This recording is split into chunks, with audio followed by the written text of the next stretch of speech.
మీరేమన్నా ట్రై చేశారా? అంటే అపాయింట్మెంట్ కోసం కానీ ఇక్కడ ఉన్నటువంటి విషయాలను వివరించేందుకు రాజీనామా యాక్సెప్ట్ చేసిన అనంతరం కూడా అటు కేంద్రం మీ పార్టీకి జాతీయ నాయకులను మీరు ఏమన్నా సంప్రదించారా? అటువంటి ప్రయత్నం ఏమన్నా చేశారా?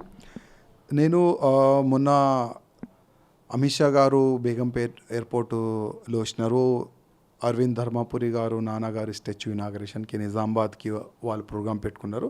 నిజామాబాద్కి వెళ్ళాలనుకున్నాము, కానీ మళ్ళీ పార్టీ నుంచి ఆదేశం వచ్చింది, ఏ నాయకులు ఎక్కడున్నారు అక్కడనే ఉండాలి, కొంతమంది నాయకులు బేగంపేట ఎయిర్పోర్ట్కే ఉండాలి, అక్కడనే అమిత్ షా గారికి రిసీవింగ్ చేయాలి, ఎవరు కూడా నిజామాబాద్ రావద్దని ఇట్లా ఆదేశం వచ్చిన తర్వాత బేగంపేట ఎయిర్పోర్ట్ వెళ్ళిన తర్వాత అమిత్ షా గారు వచ్చిన తర్వాత నేనే రిక్వెస్ట్ చేసిన, సరే ఇట్లా చాలా బాధలు ఉన్నా సార్, చాలా ప్రాబ్లం నడుస్తుంది తెలంగాణలో. అమిత్ షా చెప్పారు విషయం, అమిత్ షా గారికి చెప్పిన, అంటే జస్ట్ ఒక 5 to 10 seconds నాకు అవకాశం దొరికింది. సార్ ఇట్లా చాలా బాధలో ఉన్నా సార్, ప్రాబ్లం ఉంది, నేను మీతోని కలవాలనుకుంటున్నా అంటే ఓకే రాసింగ్, నేను ఢిల్లీకి పిలుస్తానని అమిత్ షా గారు అప్పుడే నాకు హామీ ఇచ్చినారు.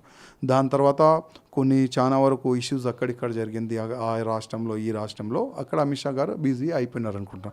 దాని తర్వాత తెలంగాణలో ఏం ఇష్యూ జరిగింది అందరికీ తెలుసు. ఇమీడియట్గా నైట్ అధ్యక్ష వారు ఎవరు కావాలి వాళ్ళు డిసైడ్ చేసుకున్నారు. నెక్స్ట్ కూడా అధ్యక్ష వారు ఎవరు కావాలి వాళ్ళు డిసైడ్ కూడా చేసి డిక్లేర్ కూడా చేసుకున్నారు. ఈ విధంగా జరిగింది. దాని తర్వాత అయితే అందరికీ తెలుసు.